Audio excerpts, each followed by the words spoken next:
এই যে নেন, এই জায়গায় একটা সই করবেন, এই জায়গায় একটা সই করবেন। কিরে সই যে করবি বুঝা করতেছস? হ, আমি যা করতেছি বুঝছেই করতেছি। হেরে আমি আর রাখতাম না, হেরে এবার আমি ডিভোর্স দিয়েই ছাড়বো। আর তোরা লইছি তুই সাক্ষী দিবি। বন্ধুত্বের খাতিরে না হয় সাক্ষী দিলাম, কিন্তু আরেকবার চিন্তা করে দেখ, তোর কিন্তু একটা মেয়ে আছে। আমার মেয়ে আছে তাতে কি? আমার মেয়ে আমার কাছে লয়ে পড়মু। তোর মেয়ের মার তো 2 বছর,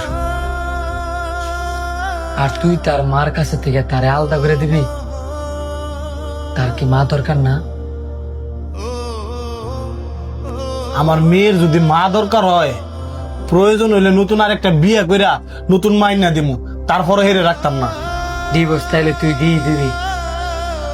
ডিভোর্স দেওয়ার আগে তাইলে আমার কটা কথা শোন, যে কথাগুলো আমি আজ পর্যন্ত কারো কাছে কই নাই। তোর আবার কি কথা ক? তুই যদি তোর বউরে ডিভোর্স দিয়া তোর মায়ের লেগে যদি আরেকটা মানুষ, তোর কি মনে হয় তোর এই নতুন বউ কি তোর মায়ের ওই মার মতো আদর করতে পারবো?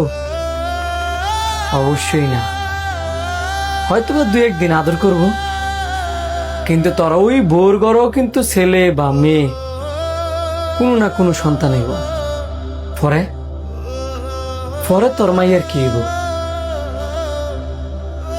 শোন, কোন মেয়ে ওই নিজের সন্তান রাখিয়া সতীনী সন্তানরে নিজের সন্তানের মতো আদর যত্ন করে না।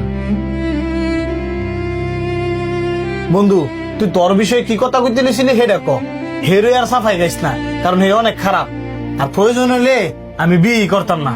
আমার মায়ের আমি মা, আমি বাপ। আগে তো আমার কথাগুলো শুনবি। তাড়াতাড়ি ক। তুই মা তুই বাপ, যদি এরকমটা হইতো তাহলে আল্লাহ পাক তোরে ওই রকম ভাবে সৃষ্টি করতো। তুই তোর মায়ের যতই আদর করস না কি লিখা, তার মারও বাপ তুই কোনো দিন পূরণ করতে পারতি না। তেমনি তোর বউ তোর মায়ের যতই আদর করুক না কি লিখা, তার বাবারও বাপ তোর বউ জীবনও পূরণ করতে পারত না। একটা সন্তানের বাবা যেমন প্রয়োজন, মাও তেমন প্রয়োজন।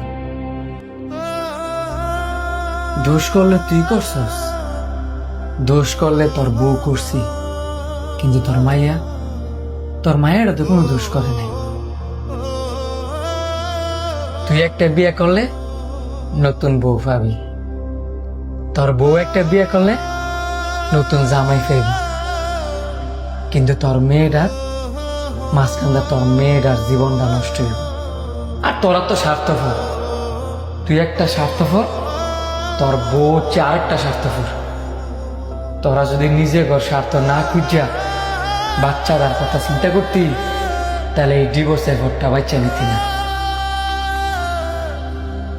ধরলাম তোর মাইয়া তোর কাছে নাই, তোর বউর কাছে আছে। তোর বউ তো বিয়া করব, তোর বউর নতুন জামাই তোর মাইয়ার যখন মাইনা নিত না, তখন তোর মাইয়ার কি হইব? এতিমের মতো নানির বাইক বড় হইব। মা থাইকেও মার আদর পাইতো না, বাপ থাইকেও বাপের আদর পাইতো না। আর এতিম হইয়া একটা সন্তান বড় হওয়া কত যে কষ্ট, ওইটা আমি জানি। ওইটা যদি তোরা জানতি, তাহলে আমার মনে হয় না তোরা এই ডিভোর্সের চিন্তা ভাবনা মাথায় নিতি। এই যে তোরা বাচ্চাটার সাথে অন্যায় করতেছস, এই অন্যায়ের শাস্তি তখন হারে হারে ভোগ করা লাগবে। তুই ডিভোর্স দিতে আমার কোনো আপত্তি ছিল না, যদি কিনা তোরা সিঙ্গেল থাকতি, তখন জীবনে কোনো বাচ্চা না থাকতো। তোর ডিভোর্স দেওয়ার অধিকার আছে, কিন্তু একটা বাচ্চার জীবন নষ্ট করার তখন কোনো অধিকার নাই। তুই তোর বউর দোষ ধরস, আর তোর বউ তোর দোষ ধর। এই যে দুজনের দোষগুলা ধরস, এই দোষ না ধরিয়া একজন আরেকজনের যদি মানায় নিতি, তাহলে তখন জীবনে কোনো ঝামেলাই থাকতো না। আর এই ডিভোর্সের পর তখন বাচ্চা নেওয়া লাগতো না। তাইলে বন্ধু এখন আমি আর কি করব? কি করবি মানে? আগে তুই নিজে ভালো হ। দেখবি তোর বউ এমনি এমনি ভালো হইবে। আপনার বন্ধু এতক্ষণ যা কইছে সবগুলো কথা সঠিক কইছে। ডিভোর্স দেওয়ার আগে একবার না 1000 বার চিন্তা করা উচিত। শয়তান সবচেয়ে বেশি খুশি কখন হয় জানেন? যখন সে জানতে পারে যে একটা স্বামী স্ত্রীর সংসার ভেঙে গেছে।